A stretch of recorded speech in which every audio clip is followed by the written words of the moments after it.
Hello, everyone. This is part 2 and continuation of episode 70 of the Soccernostalgia Talk Podcast, the special on the 40th anniversary of the 1982 World Cup. We continue with interviews with some of our frequent guests. Next, we have Mr. Franco Spicciarello. Mr. Spicciarello has appeared in a podcast in the past discussing the matches of the Italian national team as well as seasons of the Serie A. Hello, and thank you for joining us, Franco. Good afternoon, Paul, Shahan. Nice to see you again. It's nice to be here again, by the way. And I think we'll have some good memories in this one. Would you mind starting us off by saying how old you were and where you were during the 1982 World Cup? Absolutely. I was 9 years old. I was living in Rome, capital of Italy. I remember everything. It's really the start of every football memory. I remember other things from 1980, 1981, but with the World Cup 82, since that day, I remember everything. I remember the day I was in 5th grade, primary school. I was a couple of years ahead. And I remember when I bought my Panini Cards album. It was the emotion of having this. And I remember there were even mistakes because at the time, obviously, they were never so updated. For example, in the Italy list, there was Roberto Pruzzo listed as a striker, but he was not called in by the coach Enzo Bearzot, who preferred to him Franco Selvaggi to avoid issues to Paolo Rossi, who had just got back from being disqualified from football for a betting scandal, and he had played only 3 games, the last 3 games of the championship won by Juventus in the last 2 years. So, and even more than 2 years. So it's been a great emotion. And honestly, it started around my exams of my 5th grade. I couldn't wait. I remember every single game. I was always on TV. I remember my mom screaming at me because I didn't want to study. I preferred to watch the games. But not just Italy, obviously, it was Brazil that was incredible to watch, with Zico, Socrates, Falcao, Cerezo. There was Scotland. I loved them with Kenny Dalglish. It was an idol for me. But also, France with Platini, England with Kevin Keegan, who wasn't at the top of his form at the time, unfortunately. And a lot of other things, like even the Kuwait. You remember when the Sheikh entered the field to stop a game. So it's been a great World Cup, honestly. The stadiums were great, not so modern as we like to see them today, but it was really possibly the last real old-style football that we have watched. Because Italy in 1990, it was an attempt on modern football, which Italy failed completely, even in terms of stadiums. But when it's about everything, I love that mix of modernity of the 80s with still some pieces of the 70s, because we could watch, part of Brazil, but also Poland with Gregor Zlato, Zarmak, Smolarek, they were already there in the 70s, the great team that became, ended at the 3rd place in 1974. It was Argentina, which was obviously world champion with Maradona, with Cesar Luis Menotti still sitting on the bench. I believe it was an incredible edition with so many champions that we will hardly have the chance to see again in that way. Because one of the nice things of globalization of the football as well is that now you have champions playing for several different teams. At the time, everything was concentrated, that you had great teams, which, in my opinion, was different. And sure, I'm Italian, so I can talk from a privileged position because we have always been on the right side, let's say, from this point of view. It was great to see.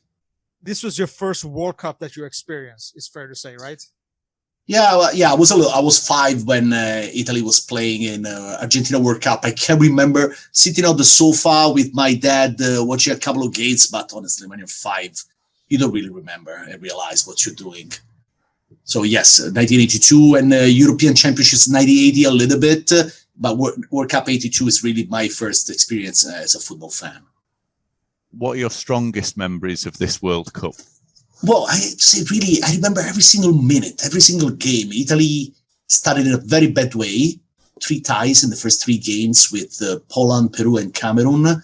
Even with Cameroon, we were at risk of elimination. It ended 1-1. There was a huge polemic in Italy. The team decided not to speak with the press anymore, leaving only Dino Zoff to speak with them. Everybody was criticizing Enzo Bearzot for the choices he made. He decided to bet on the Juventus block. So with Zoff, Gentile, Cabrini, Scirea as a libero, Tardelli, Paolo Rossi. So the main part of the team was based on Juventus that just won the Italian Scudetto. And it was basically the same structure that was a great team in Argentina 78, where Italy ended at 4th place. So, but some players that Bearzot decided not to call, like Roberto Pruzzo, who was a top scorer, Evaristo Beccalossi, who was a great fantasist on the field for Inter. There were a lot of polemics around that. And even one day, just before the World Cup, when there was a meeting of the national team in Italy, he slapped the face of a girl who insulted him for not calling Evaristo Beccalossi. You can imagine what happened. Well, in these days, he would have been fired the very same day, for sure. At the time, it was just a polemic and a football polemic, not anything social. But I would say when we went to the second stage in which Italy had to play with Argentina and Brazil, I remember I was at the time, the exams were over and I was on the seaside in Fregene, which is a small town close to Rome, talking with the friends. And I was playing with a World Cup tango on the beach. And we discussed with the friends about the situation was like, or we get destroyed by Argentina and Brazil, or we're going to win the World Cup. There's no alternative. Honestly, after I watched Italy against Argentina, I say, well, this team, it's solid as a rock. When you see Claudio Gentile preventing Maradona from basically touching the ball, or Tardelli covering every single hole on the field, Antonioni inventing football, Cabrini flying on the left side of the field in that way. At the time, we were not so used to have the left and the right back attacking in that way. No. Obviously, aside from Brazil for the last 70 years, but they are in a different world. But let's say Europe, somebody like Cabrini was a real novelty. And Rossi, for the first time, was dangerous on the field. And we could all remember how Rossi was impossible to mark. Maybe he could disappear from the field for 40 minutes and then was going to punish you with 3 goals in 5 minutes, which is exactly what happened then later to Brazil. When we entered the field with Brazil, it was, geez, Valdir Perez, Leandro, Oscar, Junior, Luisinho, Socrates, Cerezo, Falcao, Eder, Zico, Serginho. Aside from Serginho and Valdir Perez, it was an incredible team. Really, possibly the best ever. Maybe just the Rivaldo Ronaldo of 2002, at least on paper, was better than that one. The point is that I remember watching that game together with my family in the villa we have there in Fregene, and everybody, the entire place was silent. You couldn't hear a voice outside. There were no cars on the road, while there's usually a lot of traffic on that road on the seaside. Everybody was just watching the game, the entire country. We immediately realized that how the Brazilians were extremely stubborn. When Socrates started to touch with his heel, Falcao with his chin high, providing great passes, but at the same time, they were extremely slow. If you rewatch the game, even for the time, they were slow. And Italy realized that also because they were not a bunch of young kids. They were all players who played international football since the 70s. Very tough people, exactly like Gentile, Tardelli, and the others. After Rossi's first goal, okay, good, but they tied immediately. Rossi's second goal, and then arrived that goal by Falcao in the second half. And that moment when Falcao started to scream that way, while everybody in Italy loved him, even those that were not Roma fans, he was so stubborn in his way of screaming. Everybody hated him since that moment. And I know that the players got really mad and they kept attacking, and we scored the third goal, and a fourth goal was voided. I think Antonioni scored the fourth goal. Aside from that great save by Zoff on a header by Oscar, we never felt like, oh, now they're going to score. It was not a siege. That was really the turning moment, the moment in which we all said, okay, we're going to win this World Cup. It's done. Whoever we're going to play with, it's done. We were not even watching the other games. I remember then watching France-Germany, the semi-final, the one in which Harald Schumacher almost killed Patrick Battiston. It was good that they ended at the extra time, because obviously we knew that Germany was going to be more tired. But also when then the final with Germany, we were not stubborn. We just felt we're just so strong. It's the moment in which in football, you're going to win. There's nothing that can stop you. And even when Cabrini missed the penalty kick, I remember the TV showing the faces of the players. Nobody was scared. Nobody was desperate. Everybody felt like, okay, we're going to score. And it happened. Again, Paolo Rossi.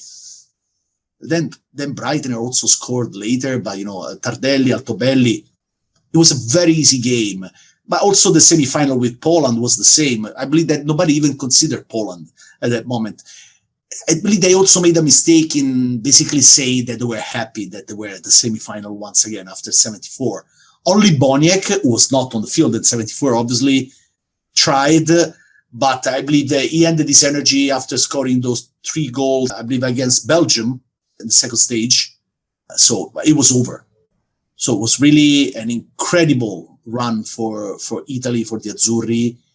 And I have to say that we watched several beautiful games. I remember Poland, Belgium, Poland, the USSR, all the games in the group of Brazil. So I remember New Zealand. I remember watching Hungary versus El Salvador, 10-1. That was the poor goalkeeper keep taking the ball in the net. Really was fantastic, honestly. And we could see for the first time France as a rising force of football, because they could have made it to the final. They were not experienced enough.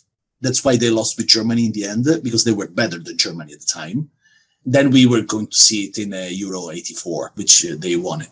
But really, I love that. It's not just a personal thing. Also from a football point of view, I still believe it's been for sure in the top 2 of the World Cup I've seen, really, for the amount of champions we had on the field and the level of the teams. Because when you have like 6-7 teams that could win the World Cup, it's better for everybody. It's not like today, honestly. Like, let's say Italy winning the Euros last year is like Greece in 2004, because we are not at that level anymore, and we won't be for a while. Now it's like 2-3 teams that can make it. At the time, there were many: Italy, France, England, even Spain, Germany, Brazil, Argentina. Great football and great memories. And for Italy, Italy was coming out from a horrible decade, the 70s, not from a football point of view, but from a social point of view. Terrorism, they used to be called anni di piombo. Piombo is what makes the bullets. So because of the terrorists, the prime minister was kidnapped and killed. And politics pervaded everything. Even football was politicized. In the 80s, people was fed up with politics. They wanted to be back to have some fun. We all remember the music, the movies, and football was part of it. We were reborn with the World Cup. And one other thing, in our country, the Italian flag, the green, white, and red, had been left a little bit behind for several years. After the fascism, everything that looked like nationalist was not considered something good. For the first time, people started to wave again the flag because of football. And it was not a political thing. It was just football. People felt good with the flag, felt good with the country, felt good with the great team. Everybody loved each other in those days. Finally, for me, a great memory is also that thanks to the victory in the World Cup, the Federation decided an amnesty for the players that were disqualified in 1980 for the scandal. Like, there were 2 great Lazio players, national team players, like Bruno Giordano and Lionello Manfredonia, who could be back with Lazio, which was relegated in Serie B. And thanks to 2 great champions like them, we got back to Serie A immediately. So it was also a way to cancel the horrible scandal that also had ruined the Euro Championship of 1980, in which you could see stadiums that were not full because people didn't like football after such a huge scandal, which we had seen football players arrested on the field in the locker rooms. Just for people that didn't live that time, to clarify, all of them have been acquitted by all kind of accusations. But, at the end, only the bad memories stay. People don't remember what happens after. Now, anyway, good memories. I love the World Cup 82. Can you explain the events at home after Italy won the World Cup, and how did you yourself celebrate? I was on the seaside. I had my Italian flag, my first Italian flag, because I never had any, that my father kept aside. For the final, I went to see the game at my aunt's house in another seaside town close to Rome. And this is important because you know what? In 2006, in 1994, I did a different thing for the final for Italy. In 2006, I called my father and my mother. They were divorced. So I put them together. We went to my aunt's house, which she was 81 at the time, to put everybody together and say, guys, this is a matter of, it was bad luck in 94. We need to be where we were in 1982. And we won again. So it worked. And in 1982, after the game, we just, all of us, we got out with cars and walked on the seaside. And I remember because I went to sleep like 1 o'clock, 2 o'clock in the morning, which I'd never done before because obviously I was 9. I was not even on New Year's Eve. It used to be so late. Everybody was just so happy. And the day after, I was awake very early because at like 7 o'clock, I asked my dad, can I get out? Because I went to the newspaper store that I knew was opening. I was waiting for Corriere dello Sport and Gazzetta dello Sport. I bought them. I spent the entire day just reading, rereading again all the newspapers.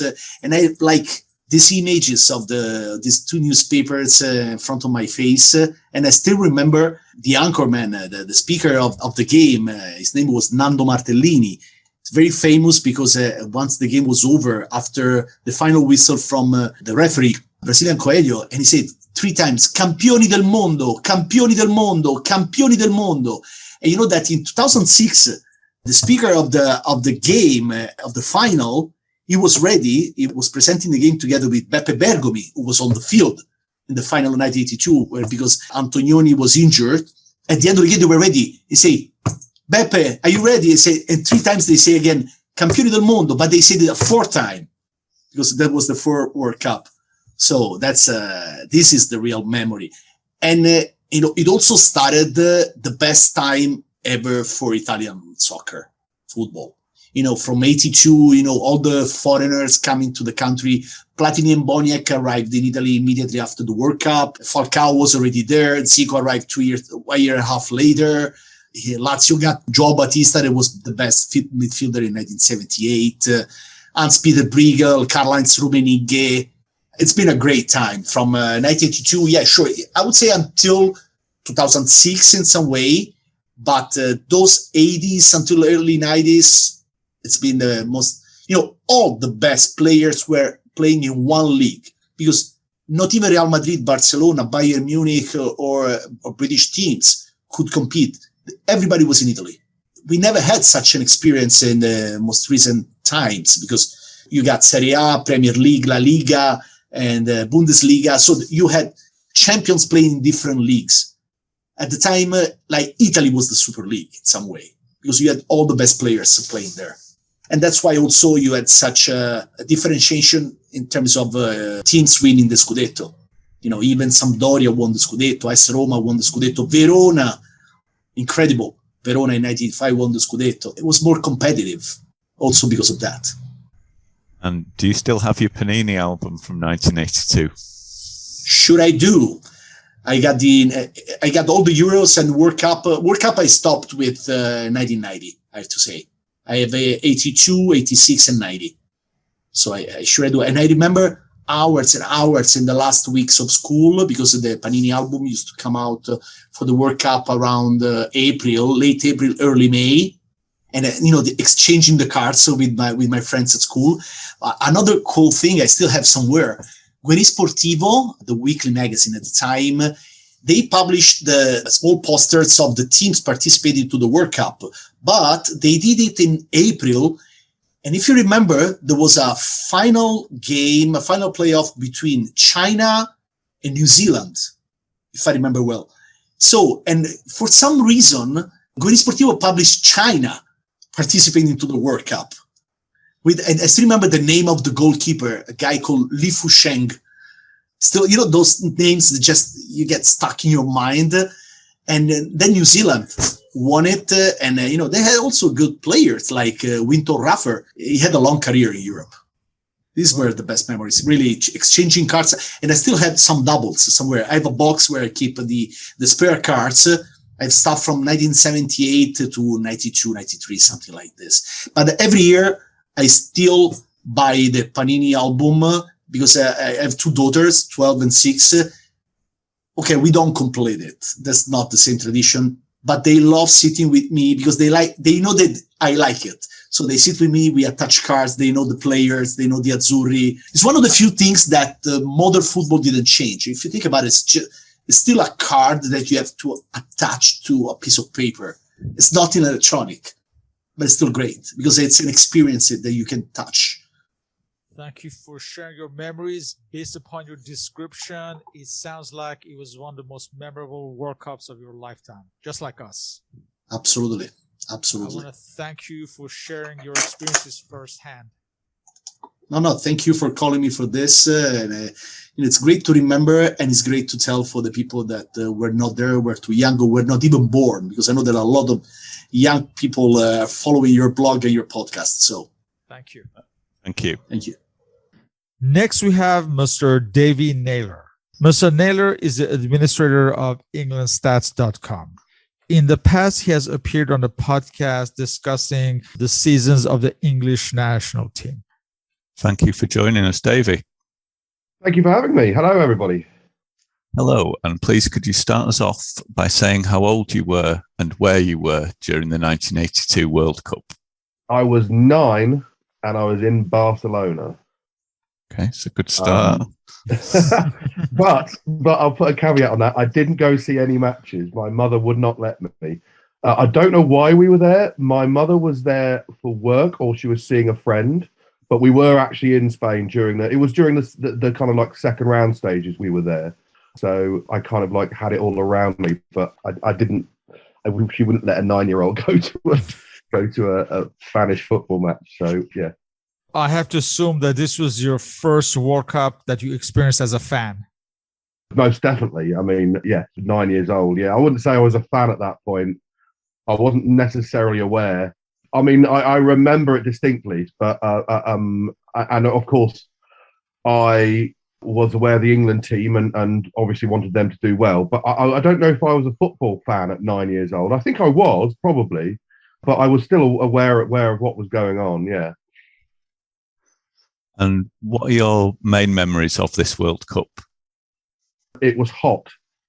Was the first thing that comes to mind. It was a very hot summer, and where we were staying just north of Barcelona, it was very warm and very dry, and there was a buzz. That's what I seem to remember. There was a buzz around. I mean, I guess this happens with most tournaments. There kind of like is a buzz around the host countries, and there was lots of flags everywhere and lots of posters. I can't remember the name of the mascot that they used in the nights, but he was kind of like a Naranjita or something. Something like it. Naranjita, I think. Yeah, little orange, I think. Yeah, that's right. And there were flags of that all over the place on TV as well. Spanish TV. There were adverts for the World Cup all over the place. You know, every 5 minutes there was something going on, and everybody was talking about it in Spanish, which I didn't really understand. But I kind of got the idea that everybody was going on about all the football and everything at the time, and it was kind of like, and I guess in a way that's what got me interested. I mean, I knew about football. I kind of like had a team that I followed from probably about the age of 5 or 6, but I guess the interest, the buzz that was going on at the time, it got me interested into it. And then when I got back to England, I looked up all the tournament results that I could find and did a little book. I wrote a little book about the results and who beat who, and drew out outlines of the countries and did a little biography of each country. I kind of got hooked on it. Maybe that's why I got hooked on football. Maybe it was being there at the time and going through a tournament, I guess. I suppose that's where it comes from, really. Very little of it I can remember. I can remember watching some of the games. I remember watching the England-Spain game on TV. It was Spanish commentary. I remember that. I think I was still in England for the first stages, because I remember Brian Robson scoring ridiculously early in the first game. I remember watching that live. I think I was at school. I think, although I can't pin that down exactly where I was. It was a very interesting experience for a little kid at the time. Now, from the other teams, were there players that stood out for you that you didn't know before, but because of this World Cup, you got to know? Yeah, a few. Platini, French. Was he captain? I can't remember. Yes. He was, and then the incident in the semi-final, Battiston, is that one, isn't it? Yes. That was, and Schumacher, the goalkeeper. That's right. Yes, that whole incident was massive. Yeah, it was quite an alarming sort of like thing to happen. So that sticks in my mind quite a lot. Yeah, England's games themselves, I can remember the first one. I think, obviously, now that I know about the games, retrospectively, I know nothing about I have no memories of the game against Kuwait or Czechoslovakia, or even the second round game against West Germany. I can see in my mind watching Keegan and Brooking coming on for the final few minutes of the game against Spain when they needed to win, and Keegan do it with the missed header that he had. Remember that, and the Spanish commentator. I can picture in my mind's eye. I can hear his voice when he was absolutely shocked that Keegan missed it. But that's kind of like all I can remember about the actual watching the games live myself. I mean, obviously, I've researched them since, but I can still remember that. And I don't think I was that disappointed, really. I don't think, because it was against Spain, you see, because the family that we were living with at the time were obviously all Spanish, and they were rooting for the Spanish team. So it was kind of funny, because there's me and my mother and my sister there. My sister was a year older, and we were staying with this family, and they were all watching, supporting Spain, and we were kind of like, just there.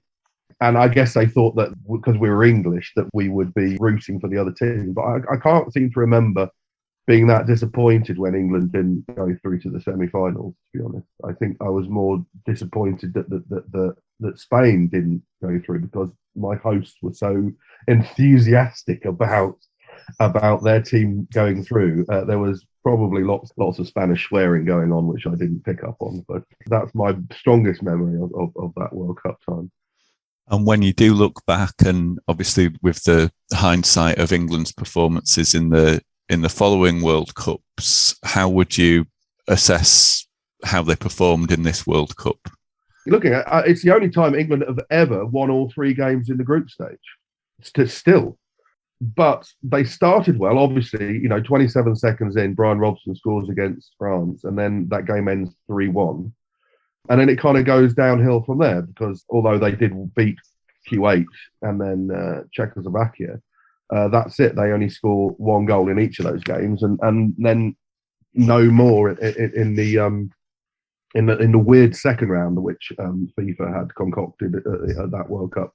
Yeah, so they kind of did okay, but obviously, and they didn't lose a game, so.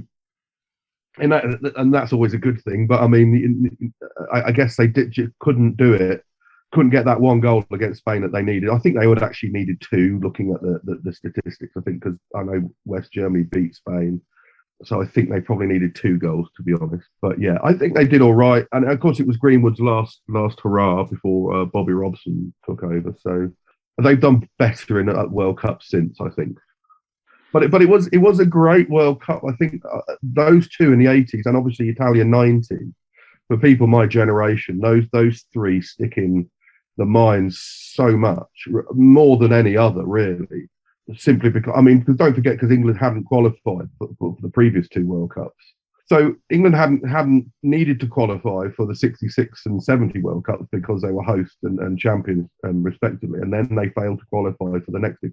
So there was a whole raft of disconnection with the World Cup, I would say, in England. because we never got there. And the 82 World Cup, although it wasn't a straightforward qualifying procedure, there was definitely even though the England team was actually quite a good team, and quite, if you look at the retrospective rankings, they were still quite highly positioned throughout the late 70s in the kind of like the Keegan era. But because there was no World Cups coming along. I mean, we were starved of that as a population, I guess. Not that I kind of knew about that because I was still a kid. But looking back at it, I think the 82 one was the start of 3 really, really good World Cups. Really interesting World Cups, not just for the England team because they did relatively well at those 3, but also for they started the football was very memorable, and for a lot of people there was some great football going on and great matches and great players, and they're much more memorable for me anyway than say the ones in the noughties or the teens last. I mean, obviously the last World Cup was rather good, but 2006, apart from Rooney's red card, I'm struggling to really remember it, to be honest. It appears that for the British public, England's 1982 World Cup is not as well remembered as the 1986 or the 1990, despite the fact that, like you mentioned, England actually did very well in this World Cup. Why do you think this is? Well, for me, I disagree with that. I remember very distinctly, because it was the first one I was aware of. Obviously, yes, I suppose you could say that in the 86 one, there was a sense of more injustice about the way that England did well. Well, they didn't. They started badly and ended up doing really well. And then there was a sense of injustice about the hand of God and the way that England went out, and England could, of course, won the World Cup that year, which, of course, they wouldn't have done anyway, even if they had beaten Argentina. And then 1990, that was even more so a sense of disappointment, simply because I think whoever won that game, England, West Germany, I think could have beaten Argentina. Argentina weren't as good a team in the 90 World Cup as they were, obviously, in the 86 World Cup. And I think whoever had won that penalty shootout could easily have beaten Argentina. I think, well, obviously, West Germany did beat Argentina, but I think England could have easily have beaten Argentina in that final as well. I guess it's because England I think they did well in all 3 of those World Cups, but the way that the 82 one fizzled out with 2 0-0s, it wasn't quite, it was kind of like, a typical way England kind of like go out. But the other ones there was a kind of like injustice about either the hand of God or the penalties, and it's not right. Because don't forget, that was the first 1990 semi-final, was the first shootout that England had ever been in. And so I guess it was kind of like an injustice that, of course, we shouldn't be going out on penalties because nobody really experienced a penalty shootout before. So I think a lot of people thought that, we can write the letter and complain and say that shouldn't be how a football match ends, and can FIFA replay it or something like that. So I guess there was an element of that, but obviously the 82 World Cup, there was no injustice at the end of it, other than Keegan's haircut, I guess. But yeah, so I don't know whether that's the reason why it sticks in the mind. Maybe because it's more recent. Also, the format was really weird. To have the second round match, which it ended up with England going home undefeated when you're getting into a knockout stage, and you can still go home. It was weird. So yeah, I don't know, to answer your question, why people think that. I think the games were just as good. Maybe we had more TV. I'm just guessing now, but I think more the matches for 86 and 1990 were on TV. I'm not entirely sure all the 82 games were on live TV. I'm not entirely sure about that, but it could be that. But I don't know, to answer your question. I certainly don't think they were better World Cups. I think all 3 of them were my favourite. I think I'd actually have to say the 86. No, I can't decide. 86, 90. I don't know. Yeah, one of those 3 is my favourite. You touched on this earlier, but what impact did this 1982 World Cup overall have on you as a football fan? I think this is where I did get my love of doing statistics from. I think this must be it, because I remember going home and, as I said, getting a little book and a little blank paper book, and then writing in. First of all, I did all the countries, and I remember drawing a little outline of each country and then writing a little biography of each country. And then I did a chart of all the group games. I found I must have got it off a newspaper at the time because there would obviously be no internet. I must have seen it in a newspaper and copied it out or bought a book or something. I can't remember exactly how I got it, but I got all the matches and I wrote down all the scores and who scored and the attendances, just like you would see in a newspaper report of a match, all the way through to the final. And I remember doing that, and I remember then doing it for the next World Cup as well. But that time I did it during the World Cup, so it was like my own personal wall chart that I made, and I filled in the scores as we went along. Then I started doing it for other things, like Wimbledon tennis. I remember doing it for 1 year, writing out a whole of the men's draw of all the players, because I was fascinated with how you get from 124 players or whatever it is at the start of a tournament into one. I was fascinated by the bracket, I guess, of how that works. So I'd write it down and so I could see it. And then I remember once, by the time I got to 1987, when there was a general election on, I got a massive bit of paper in my bedroom and started drawing all the constituencies on the thing. I don't do that anymore. I'm not into doing politics statistics anymore. But I remember drawing out all the little constituencies of the general election and colouring them in the different blue and red colours depending on who won on my floor in my bedroom. And then obviously later I started doing England stats, which obviously is taken over my life for the last 25 years almost. Well, it doesn't at the moment, but it kind of does. But, so I suppose it might have come from there. Yeah, I suppose so. Yeah, I guess it must have done. Yeah, being involved, and I think the reason why that was because being involved, even though I didn't really understand what was going on, I didn't understand fully what the World Cup was in 1982, but because I was immersed in it and it was all around me, and all the Spanish people were loving it, and it was.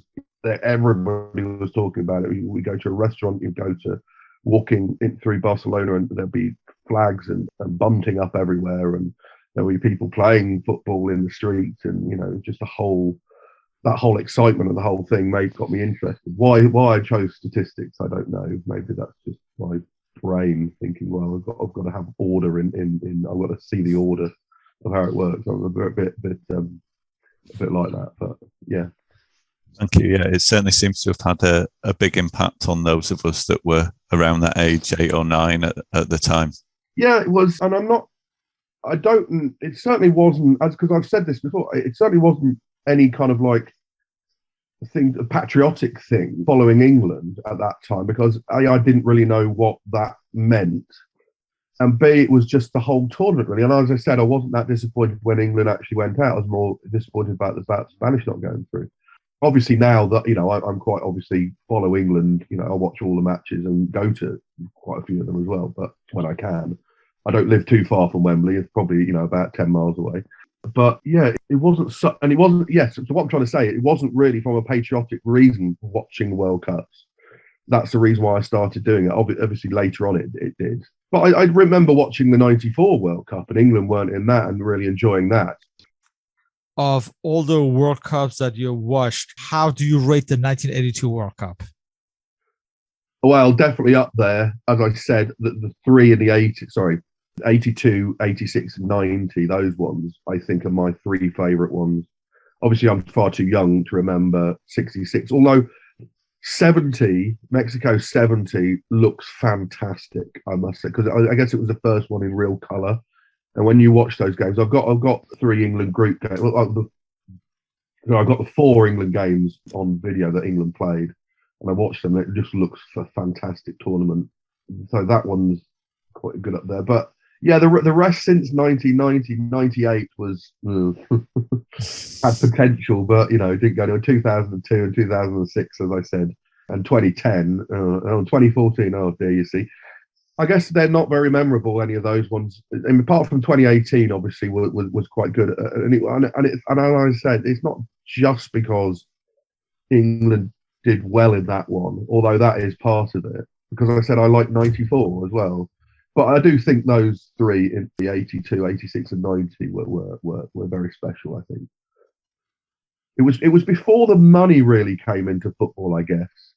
before you had billionaires, footballers, I guess, and before the internet and all of that. It was a simpler game back then, maybe. I don't know. I can't put my finger on why they were. Maybe it's just a nostalgic thing. I think partly that you didn't know everything about every player in the way that you do now. It was a different world in that sense. It was, and then you'd have, and of course you'd have some teams that you didn't know about, like Kuwait. I mean, I don't think they qualified for a World Cup before or since. It's their only one appearance, and they put up a really good show. Apart from when they played France, where I think that whoever he was decided that he was going to call the whole team off during the game, which was a bizarre thing. I mean, things like that wouldn't happen again now. Weird things like that. I mean, the semi-final thing, the Schumacher Battiston thing. I mean, you wouldn't have that. It's impossible for those things to happen. You know, the hand of God, that wouldn't happen now. Surely, you would think, with VAR. Yeah, so I guess they were innocent.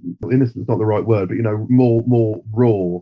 They weren't refined by the laws of the game. They were just a raw game of football, warts and all, I guess. And they might have been fallible, but you know, they were good attacking football and lots of goals as well. Because I don't have any statistics to back this up at all, but I think probably. I feel like there were more goals in those games, in those 3 World Cups, than in any previous. I'm probably completely wrong about that, but it just feels like that to me. They were more exciting, the games were, let's just say, not necessarily more goals.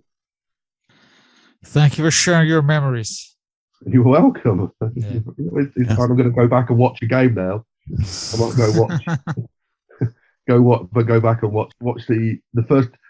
Any of your listeners, go and watch, if you can find it on YouTube, watch the first 27 seconds of the England's opening game. It's the most fantastic thing. Nobody, even Brian Robson's surprised. You look on his face, it's like, oh, I've just scored after. Look, we just kicked off. You know, it goes for a throw-in, and then oh look, we scored, and the French players are going, what happened there? You know, it's really, really quite weird. And of course, all the England fans.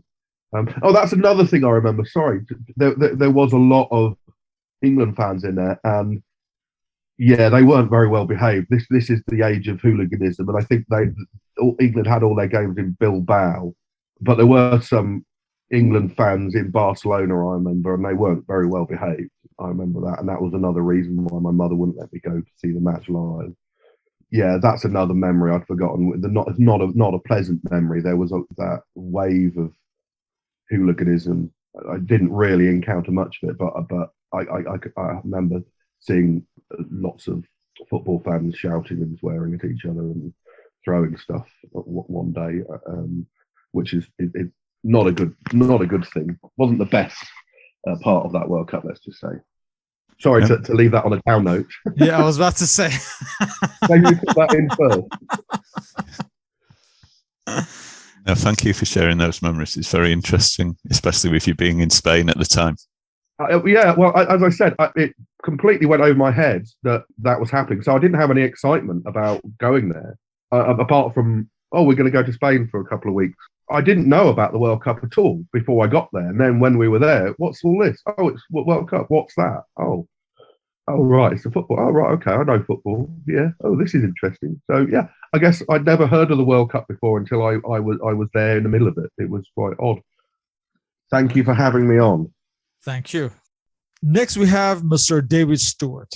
Mr. Stewart is a former fanzine writer and co-founder of the Scotland Episodes football magazine and co-author of 2 books on the Scotland national side along with Robert Marshall. Mr. Stewart has appeared in the past on a podcast discussing the matches of the Scotland national team. Welcome. Thanks for inviting me back again. It's good to see you both. Thank you for joining us. Could you just start us off by saying how old you were and where you were during the 1982 World Cup? Just turned 19 in 1982. Probably you would have found me at work, and then after that in the pub, I think, an awful lot at that time. You know? That's what I seem to remember. It was a year of getting drunk a lot. Unfortunately, at that time when you went to the pub, football wasn't on the telly. There wasn't many pubs with tellies either. But yeah, I still remember an awful lot of looking back, you know, I still remember the games and some of the things that happened. And what city was that? Oh, it was in Glasgow. Glasgow, of course. Yeah. Yeah. Home sweet home. As you were 19, you surely remembered the 1978 World Cup with Alan McLeod promising to return with a medal. I'm assuming that expectations were more grounded this time. Yeah, very much so.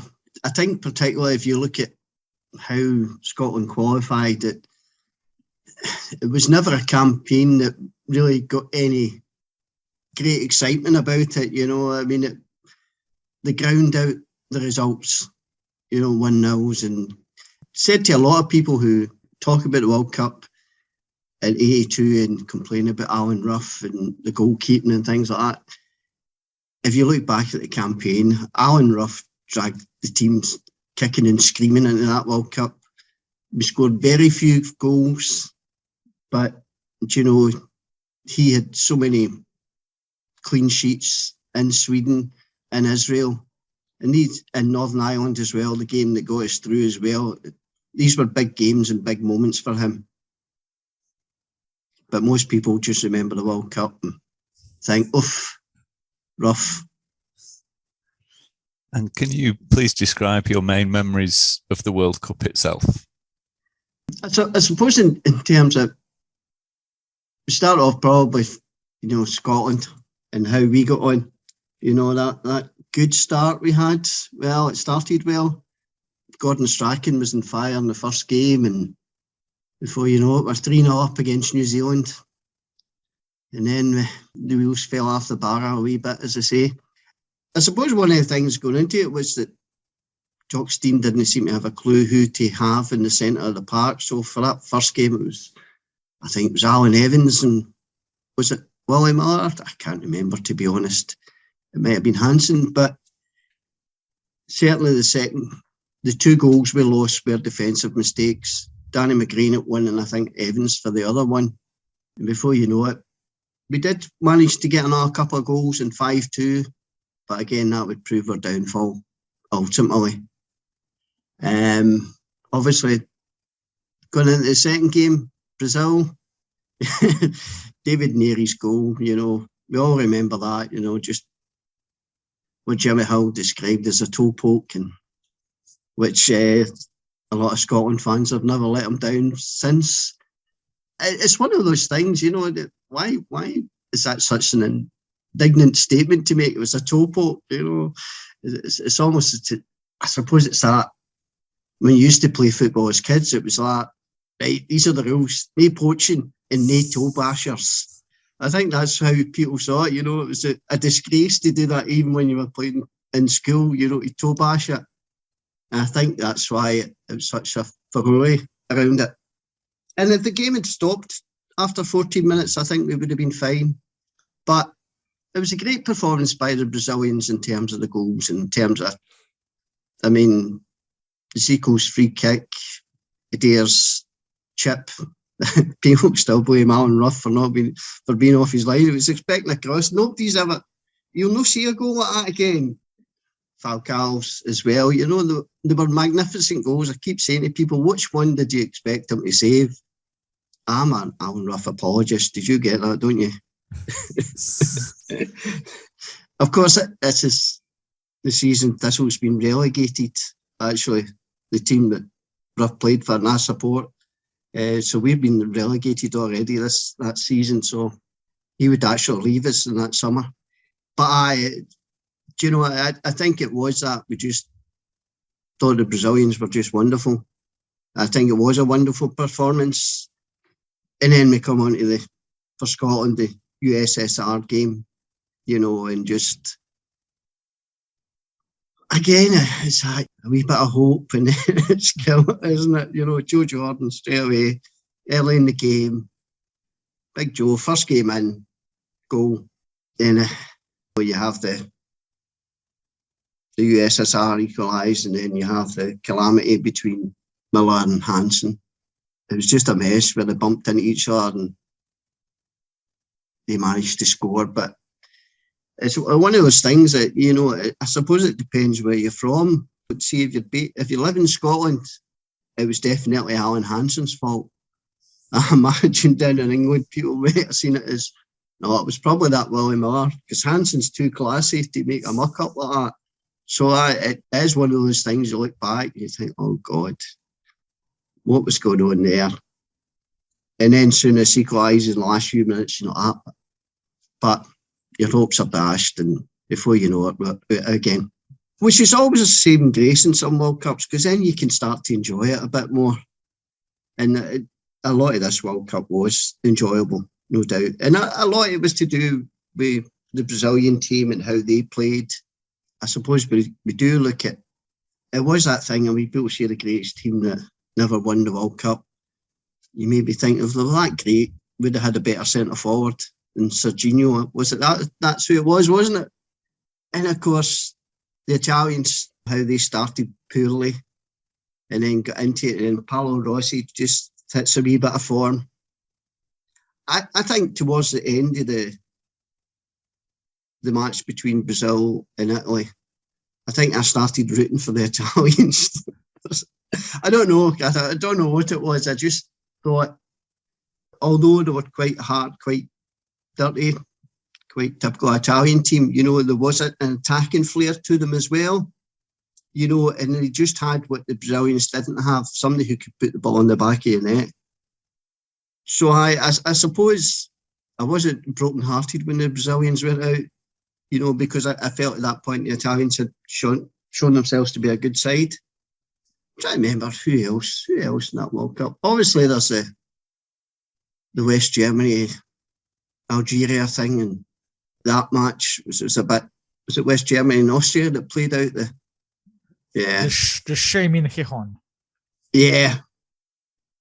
I suppose that's one thing we can never accuse Scotland having done, but it was a good World Cup and lots of players to enjoy, and obviously the final as well, you know, because it was that thing. I suppose you're looking at Italians and West Germany are just, as they were apt to do, sort of just creeped in without being that spectacular.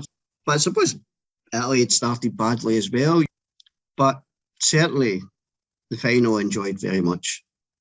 You know, and I think we all, the Tardelli moment where he just runs about that, I think. The only thing is, I wasn't 10 years old, because I would have done that in the playground the next day, no doubt. You know, I think we all would have a wee bit crazy. But no, it was certainly an enjoyable World Cup. As to Scotland, well, there's always 86 and 90 and 98 to get disappointed with as well. No, looking back, you know, it is one of those ones you think it was one of the better ones. There's certainly some sins, and you think of Italian 90 and you're like, oof. It's funny how you seem to remember some of the older ones better than you do the recent ones, shall I say. But maybe that's just a bit about having more World Cups to remember. You know, in 1982, I remember 1970, I remember parts of it, I remember 74, and I remember 78, 82, you remember. So that's only 4 to remember. And how many since then? I don't know. It's a lot anyway. So there's a lot of them all start to get mixed up in your head. You know, which one was that? I don't remember 2002 at all. It almost seems at times, and then like, oh no, that was that one. But no, it certainly was an enjoyable experience at the time. And as I say, I remember watching most of it with my dad after coming home from the pub, I suppose. But he was one of these people you don't actually want to be in the room when he's watching football. You know, one of those people that shouts at the television, thinks it's going to change anything, you know. I just sit there like, oh, shut up. I certainly enjoyed it. How would you rate the Scotland squad that went to this World Cup, Davey, maybe compared to the ones just before and just after? This was kind of a golden era. A lot of those players had won European Cups for all those tournaments, 74 onwards. I probably think it's a lot of people say the best Scotland side was the 1974. However, I don't think it was the best squad. I think that certainly, the 82 side was probably the best squad that was ever assembled for Scotland. Just by, virtue of who's in it. You've got your Souness, you've got Douglas, you've got Aberdeen players who have won European Cup, Winners' Cup and things like that. You've got great home-based players. You've got some great Anglos as well. But I think the one thing I don't think Jock Stein ever managed was to blend it well and to work out who was best. And as I say, that was one of the things coming into it. If you look at all the friendlies and all the games before, he's switching about. Personally, I think we all would have went with Miller and McLeish because of how they got on at club level.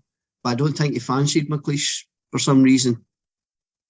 There's also Hansen's reputation.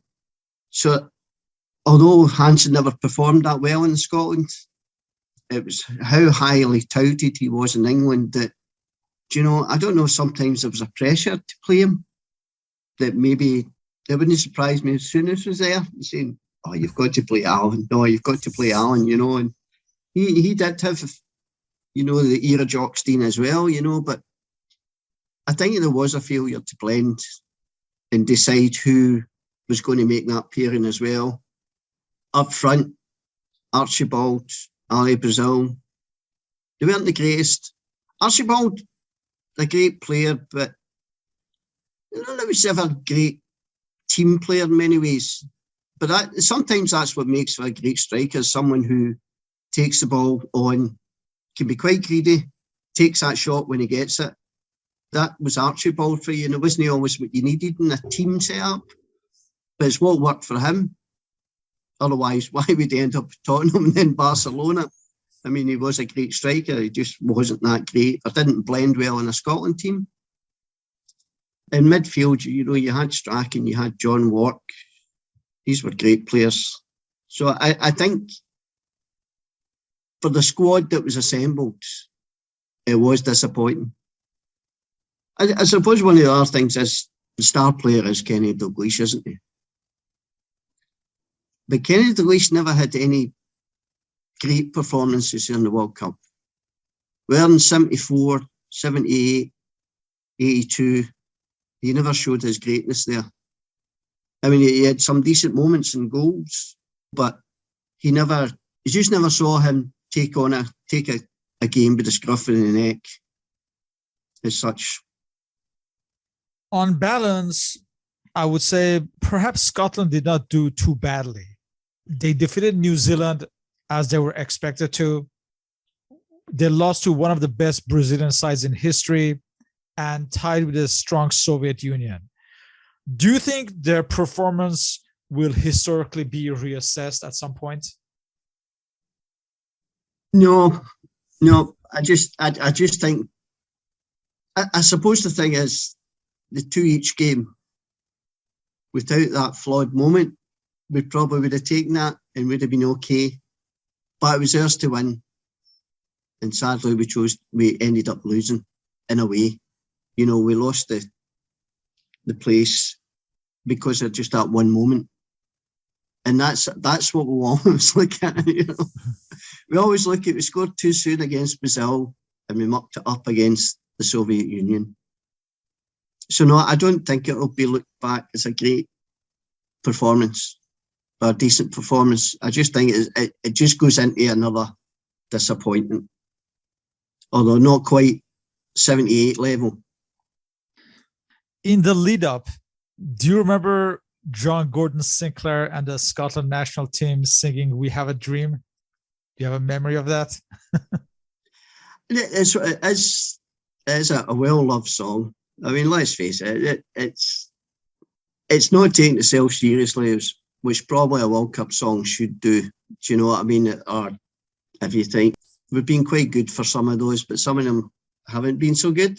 I think the 1990 one, which I can't remember what it was called, bloody awful anyway. But because it was quite serious. Whereas this one, it's just a send-up. And it's loved by Scotland fans. It's one of those ones that comes at the top of all the polls of favourite World Cup songs and things like that. No, it was fun.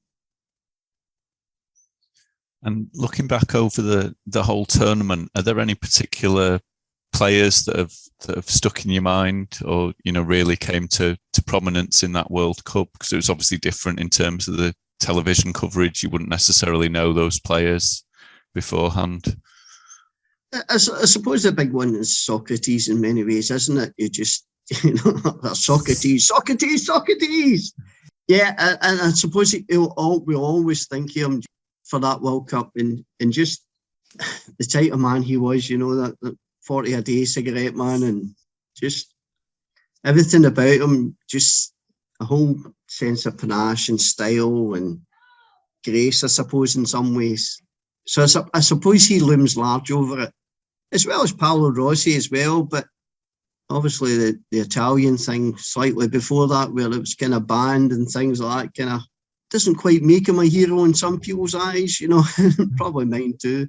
But no, Socrates, I think, is the one that sticks out the most. Of all the World Cups that you have watched, how highly do you rate this particular one?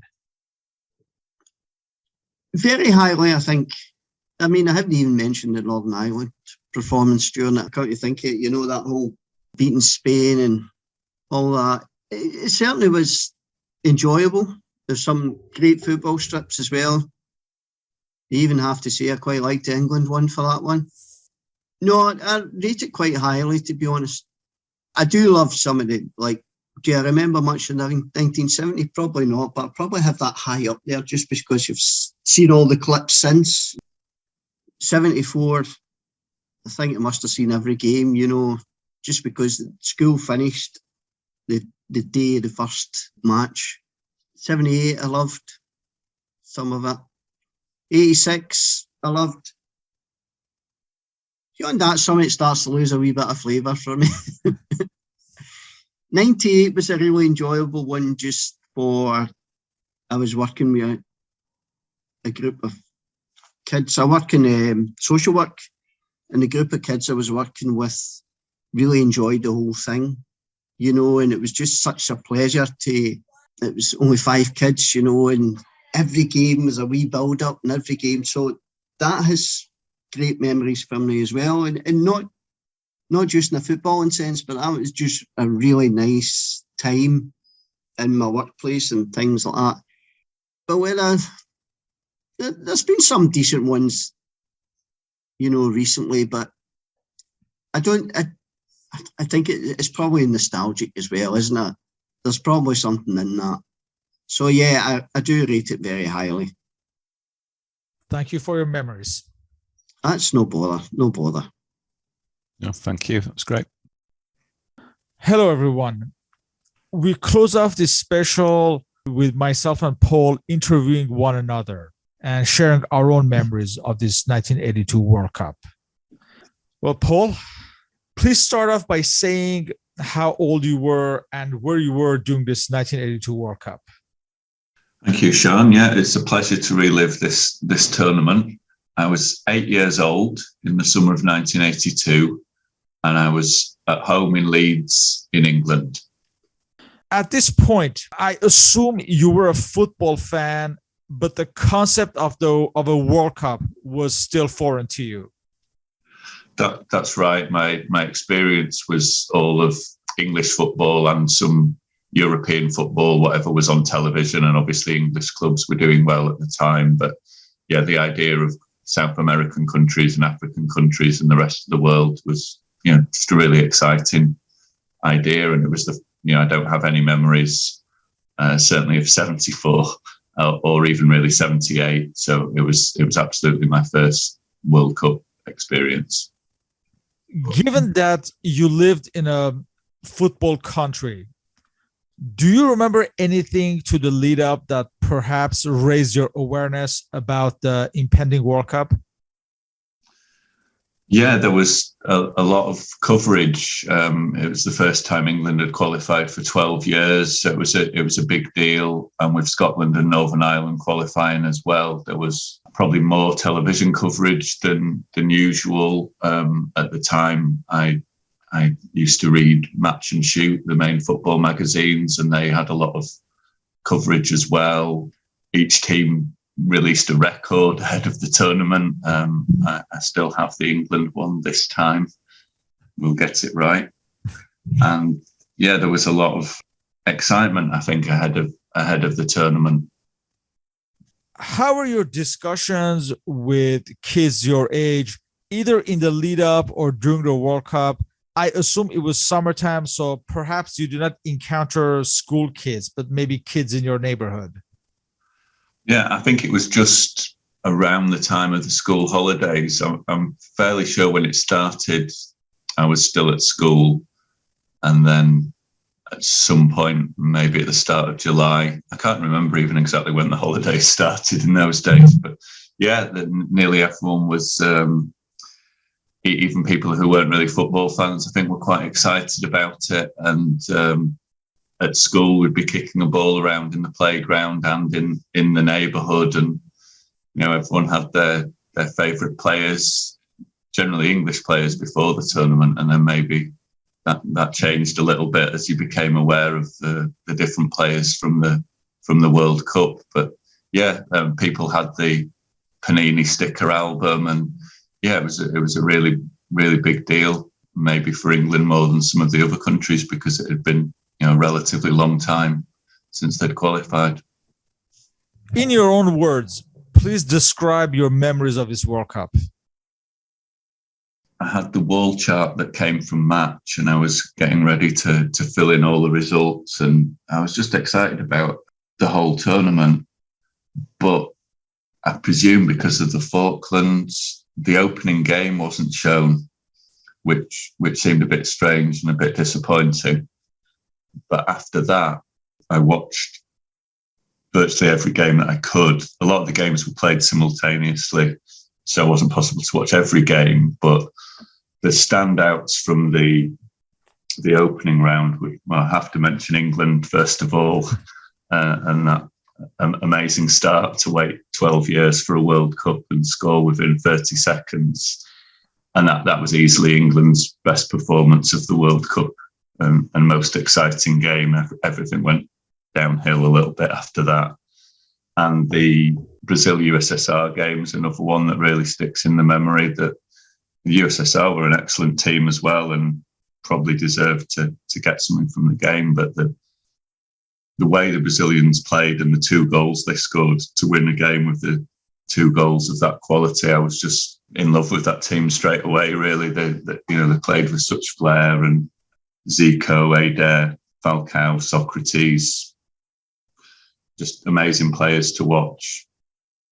And that sort of became my second team, really. Obviously, Scotland and Northern Ireland. Northern Ireland did really well. The game against Spain is a really memorable one. Scotland were definitely unlucky. They were unlucky to play Brazil in absolute top form in that second game, and they were unlucky with what happened in the USSR game. Hungary scoring 10, the incident in the France-Kuwait game that everyone remembers. You know, there were so many, really. And the second phase, which I think it seemed to work really well. There seemed to be a lot of games that there was still everything to play for. I think I prefer the straight knockout, but in this instance, it produced a lot of good games, including the Brazil-Italy game, which is still one of the most memorable and, you know, I think still regarded as probably one of the greatest World Cup games.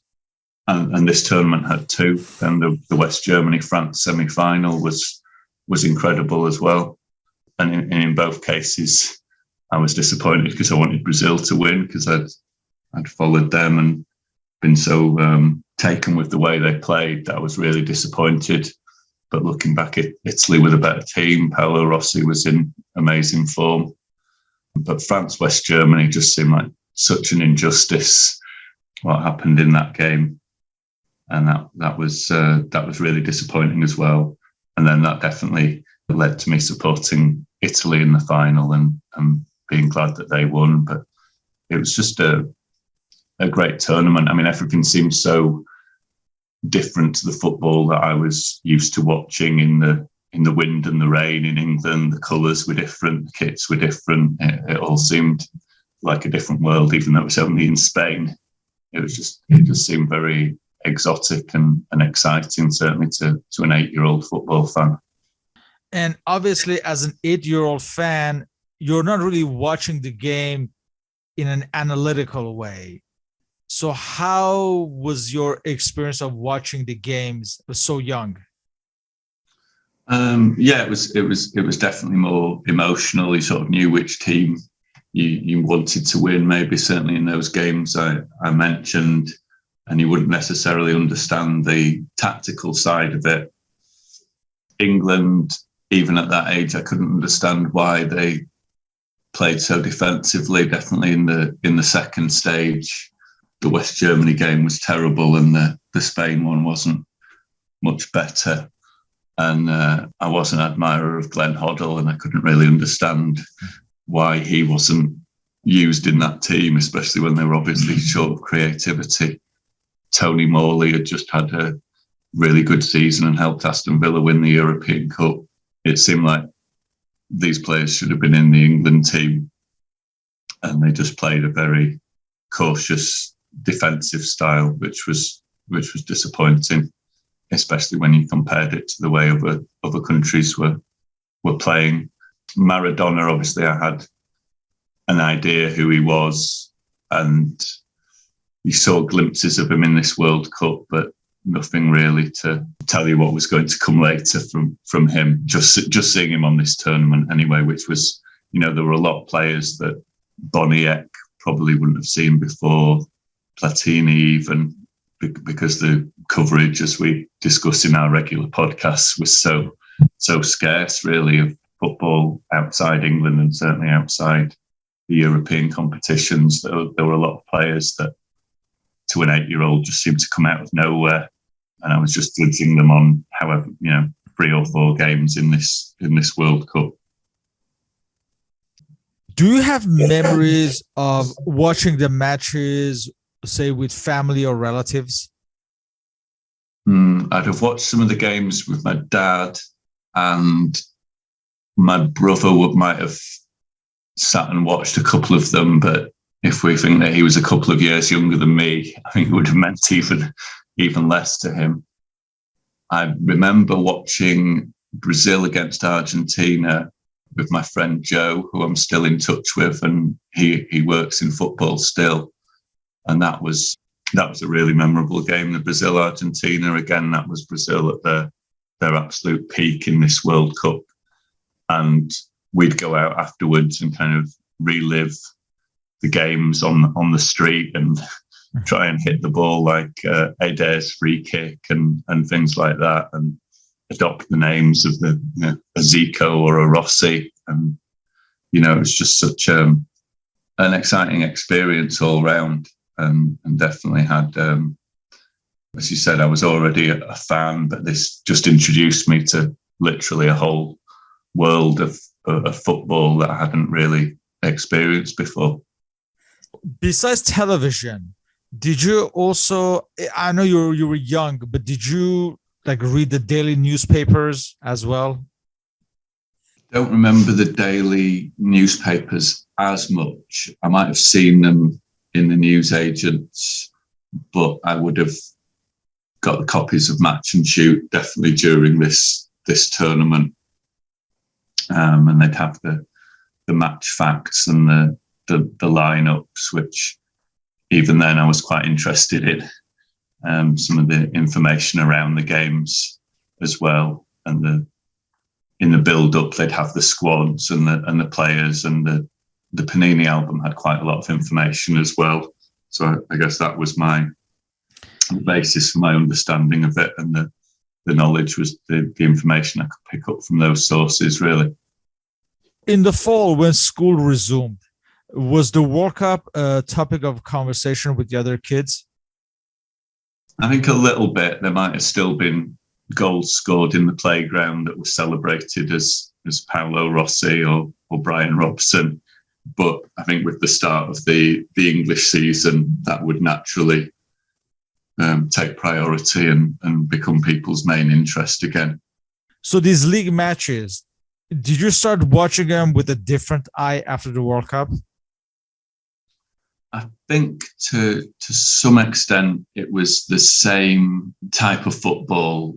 It didn't really change English football as such, but also I'd seen that there was maybe a different way of playing, a different style. You know, a lot of English teams played a similar physical game, and the conditions dictated quite a lot of that as well. And I think I'd just seen, especially from the Brazil team, that there was a different way to play, and I maybe had more of an eye for those sort of flair players, and there were a few of them around at the time. But yeah, I think generally it didn't impact on English football in the way that later tournaments would do, and more players coming to England. It wasn't really a time that the players were coming from different countries to England.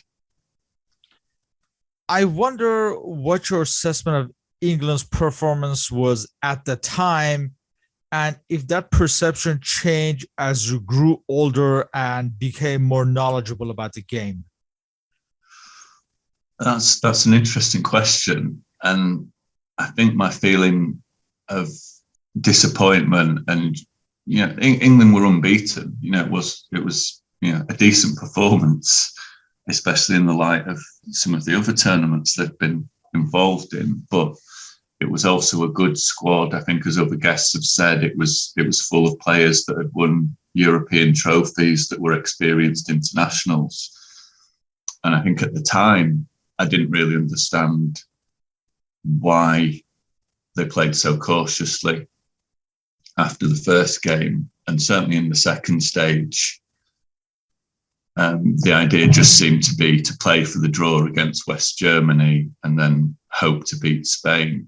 But the whole situation with Keegan and Brooking seemed a strange one. And again, maybe I didn't fully understand that at the time, but definitely in retrospect, it seems like it would have made sense to start with them and see what happened. Obviously, Greenwood had a lot of faith in them, but he didn't. Hoddle and Morley maybe would have made a difference. Maybe there could have been other players or tactics used. And it seems like the influence of Don Howe was quite strong on Greenwood and the way he set up the team. So I think the feeling at the time of disappointment that they played so cautiously, that hasn't changed really. When looking at today, it just seems equally strange to me that they would be that close to a semi-final and still seemingly playing safety first. In the aftermath, how had this World Cup changed you as far as a football fan? It definitely made me want to find out more about football in different countries and different tournaments, which wasn't easy. World Soccer, as we know, was more or less the only English publication which gave coverage to international football and football in different countries. And I would see that occasionally. I'd maybe get that if I was going on a family holiday or something like that, to have something to read. But it wasn't something I read every week. Match and Shoot were more the sort of staple things that I would read. And the television coverage just wasn't really there. But it left me with that interest. And as time went on, maybe by the time of the next World Cup, there was more coverage in the press and on television again of international football. Definitely by 1988 and that European Championship, there was a lot more.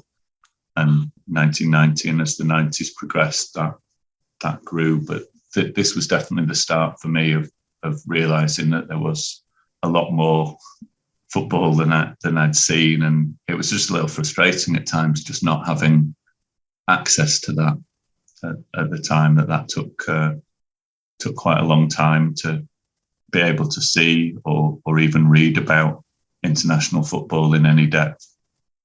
So in closing, of all the World Cups that you have watched, how highly do you rate this World Cup? I think this is where sometimes people say that nostalgia can influence you, but I still think it's right up there. It had two of the greatest games in World Cup history. I mean, it had a lot of goals. It had a lot of excitement. I haven't even mentioned Algeria beating West Germany. Honduras did well. Cameroon did well. It was maybe the first time that some of those countries have been seen as the equals of the European and South American teams. It had great players, Platini, Zico, Maradona, Boniek, Rossi, a lot of great players at or near their peak. Personally, I would put it right up there. 1986 was good. 94, to me, is always the final, kind of undermines that one because it was so terrible. And the semi-finals weren't great either. 98 was good. And the ones this century, some of them have been okay, but I tend to go back to this one, maybe because it was my first World Cup, but I think it stands the test of time when you look back at it as well in overall quality and excitement. So for me, it's right up there. Thank you for sharing your memories. Thank you. Thank you. Now I'm going to conclude this podcast by interviewing Shahan. So Shahan, could you please start off by saying how old you were and where you were during the 1982 World Cup? Thank you, Paul. I was 9 years old. As you know, I'm an ethnic Armenian, and I was living in Tehran, Iran, during the Iran-Iraq War. This was during the summer break, and I had just finished third grade in an Armenian school. Now, let me explain to you where I was living. I was living in an apartment complex consisting of 2 blocks of 13 floors each and 4 apartments per floor. So you can just imagine the number of kids of all ages that would have been living there. The families, the kids were a mix of Persians and Armenians like myself. The age ranges were from like preteens like myself, 9, 10 years old, up to teenagers. So it was summertime, and all the kids, young people, would have spent the day just hanging out at the ground level at the recreation area that included an asphalt basketball field. But I swear to you, I don't believe anyone ever played basketball on it. We only played soccer there. Being around so many older kids kind of helped me as I became aware of the World Cup through their interest. When would you say that we were aware of this tournament and the build up to it? At this point in time, football was not on my radar. It's something we played around in school or in the neighborhood, but otherwise I was completely indifferent about the game. I didn't like nor dislike the game. So when the World Cup starts, I was completely ignorant of it. I had no concept of it. I had no idea what it was. No memory of anyone in my circle ever talking about it before or anything as such. So I was a complete blank page as far as the World Cup. And what was the coverage of this World Cup in Iran, in the press and on television? I don't believe any of the matches were shown live. I think they may have been next day delay, or sometimes I remember some matches were broadcast late at night, but I don't believe they were ever shown live. But I'm not 100% certain, but I don't believe so. And as far as the newspapers, you have the regular daily newspapers. And I remember they used to have like a pull-out section in the middle just devoted to the World Cup. I remember in print there was, I would say, reasonable good coverage of the World Cup every day, which I learned of later on when I look back at the older, let's say, newspapers or magazines. And can you please describe your memories of the 1982 World Cup and watching these games, even delayed coverage? I distinctly remember the following morning, after the opening match between Belgium and Argentina, all the kids were discussing the match and talking about Vandenberg's goal. Of course, at this point, I have no idea who he was or who Maradona was. But I remember all the discussion was about the match. And I also remember after the discussion, one of the kids said something like, "Man, we haven't played football in a while. Let's just play." And we all played. In the following days and weeks, as the tournament took shape, all the discussion in our apartment complex amongst all the kids was about the matches. That's how I learned the names of Zico, Eder, Socrates, Junior, Falcao. I could name the entire Brazilian team. Rummenigge, Kals, Litbarski, Fischer, Lato, Boniek, Gires, Zoff, Conti. And of course, you keep hearing from everyone what a great side Brazil is. And you just felt like Zico was the greatest player in the world. So my interest was slowly developing, and I started watching some matches on TV as a result. I have memories of watching either in full or parts of Algeria, West Germany, England, France. One night I remember watching Czechoslovakia, Kuwait of all the matches. I remember parts of Brazil, Italy, and also the third place match, Poland, France, and of course the semifinals and the final. I distinctly also remember reading about the whole France-Kuwait and the Kuwaiti sheikh entering the field and protesting Gires's goal and all the whole farce surrounding that incident. It was talked about, especially in newspapers, a lot, I remember. Even as a child at the time, this seemed to me like an unbelievable event, that whole situation. I also remember watching the semifinals at my aunt's house as a family, with my family and their family, the Italy, Poland, the France, West Germany, the whole penalty kick shootout. That, again, all this is new to me. Like, I have no idea the whole concept of a penalty kick shootout. But again, I was becoming captivated with the images and the matches. Because there was not much of television programming. So for the next year or so, they would rebroadcast many of these World Cup matches on television. So I got to catch up with many of the matches. I remember Brazil, Argentina was rebroadcast a few times. Obviously, France, West Germany, Italy, Brazil, Poland, Peru, France, Northern Ireland, England, Germany, Spain, Germany, Poland, Belgium, and many others that I got to see later. Of course, I mentioned where I live, Brazil had become everyone's favorites to win. And I do remember that after Italy won, there was collective sadness and disappointment.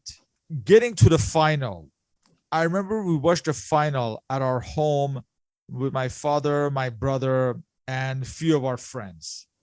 The thing is, we actually already knew the score and that Italy were champions. But like I said, because the whole is tape delay and everything, but it's a World Cup final. So you're going to watch it regardless, even knowing the score ahead of time. I want to mention something. As you grow older and read books and magazines on this tournament, it seems clear that Italy had the crowd on their side, mostly over the whole Battistone incident that many have mentioned already and the injustice associated with it. But believe it or not, my memory is that at least within our apartment complex, there seemed to be an antagonism towards Italy for eliminating Brazil, who were seen as the rightful and the deserving team. And I think, I'm not sure, but I think most people may have half-heartedly at least supported West Germany as a result. Maybe also perhaps it's only later that we truly learned the extent of Battistone's injury. And of course, as young people, you don't think analytically about Paolo Rossi's talent. So everyone just says, Rossi scored all those goals because he's a goal hanger, or other excuses like that children make, or even some adults. As a result, I remember Italy's victory was not as celebrated because everyone really wanted Brazil to win. And I think this was also in part because of Italy's poor first round, if you remember. These are things that you learn over the years by reading about the game that you don't realize at the time. For example, by now, it's given that everyone regarded Serginho as the weakest link in this great Brazilian side. Basically, is the scapegoat for their failure. However, my memory is that amongst the kids, and maybe next year in school when everyone's discussing these events, it was the Brazilian defense, and most notably the Brazilian goalkeeper, Valdir Perez, that was seen as the responsible party and not Serginho. And I think that's because of the soft goal that he gave up against the Soviet Union. If you remember, he let Andre Ball's long-range shot slip past him. And if you remember that. But otherwise, he was a solid goalkeeper. So it just goes to show that what one mistake does to one's reputation, especially if you're a goalkeeper. Yeah, they're great memories. So overall, what impact would you say that this World Cup had on you as a football fan, and how did you pursue that interest afterwards? In our conversations over these last couple of years, I have often mentioned to you that it was this World Cup that turned me into a fan. And I have repeatedly used the expression that the game just got into my blood after this. This is true. However, it's not like it was a switch that was turned on, but it was more that it served as a gateway. Because as I told you, I had no frame of reference. I did not follow the game, and I was completely ignorant of the club game as well. But it was in the following months after the World Cup that my interest was growing, and I was paying more attention to news reports or clips of European club matches on television, because it was fascinating that the players whose names I had learned during the World Cup were now playing in club matches that I would occasionally see on television. This process of becoming a fan was a slow burn. I would say it was by the spring of 1983 where I had reached a stage when I started buying sports magazines to check scores, league table standings, and just following teams. All in all, this World Cup was a life-changing experience for me and opened my eyes to the greater world and made this game and its history my passion that I have not shaken off in 40 years. And finally, in those 40 years since, how does the 1982 World Cup compare with the others that you've seen? I think much like you watch it through rose-colored glasses. I'm sure there were some dire matches, but I still maintain that overall it was a fine World Cup and memorable World Cup. I always look back with fondness to this World Cup. Just the matches you mentioned, Brazil, Italy, France, West Germany. These matches have been remembered for the past 40 years, and I guarantee you they will still be talked about in 40 years' time. Something I really want to pick out that really stands out for me as one of my memories is Falcao's dummy for Eder's goal against the Soviet Union. That is something, just the instinct and the awareness of such a move has always stayed with me all these years. I'm referring to the goal against Soviet Union, for anyone who might know, but where a pass was crossed and Falcao just let the ball run through his legs because he instinctively knew that Eder was there. And the volley that Eder took to score that winning goal. If one goal sums up the happy memory of this World Cup, it would be that. But we could go on and talk about this tournament for days, you and me, I'm sure. There was so much to talk about. I think maybe it was just osmosis of being around so many kids who were into the World Cup, but somehow it just triggered something in me, this tournament, that just made me a fan. And here we are talking about it 40 years later. Yeah. Thank you for sharing those memories, Shahan. I couldn't agree more. And just on the Adair goal, it's a fantastic memory. And the celebration afterwards, that you're absolutely right. That seemed to sum up everything about that team and the tournament. It was a great celebration to me of football. Yeah, these have been wonderful interviews, asking all the other guests, and it's been very interesting hearing other people's thoughts, especially those who maybe were a few years older than us and those who are around the same age, and the differences as a result. Yeah, maybe they're a little bit more objective when it comes to games like Austria and West Germany. That we prefer to concentrate on the Brazil and France, West Germany, Paolo Rossi, etc. Yes. So thank you, and thank everyone who participated. This has been an enjoyable special, and we thoroughly enjoyed looking back at this World Cup through the perspective of others from different nations.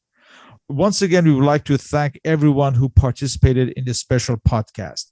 These include Mr. Nacho Di Mari from Argentina, Mr. Jose Inacio Werneck from Brazil, Mr. Davide Escalonde Rota from Italy, Mr. Franco Spicciarello from Italy, Mr. Gavin Buckland from England, Mr. Davey Naylor from England, Mr. Carlos Lozano from Spain, Mr. David Stewart from Scotland, and Mr. Jan Roscott from the Netherlands. As always, feel free to leave questions and comments. For any questions and comments, you may contact me on my blog and on Facebook under Soccer Nostalgia, and on Twitter, I'm at SP1873. Mr. Paul Whittle can be contacted on his blog, The 1888 Letter, and on Twitter, he's at 1888 Letter. You may also follow the podcast on Spotify and now on Google, Apple, and Stitcher, all under Soccer Nostalgia Talk Podcast. Please leave a review, rate, and subscribe if you like the podcast. Thank you once again.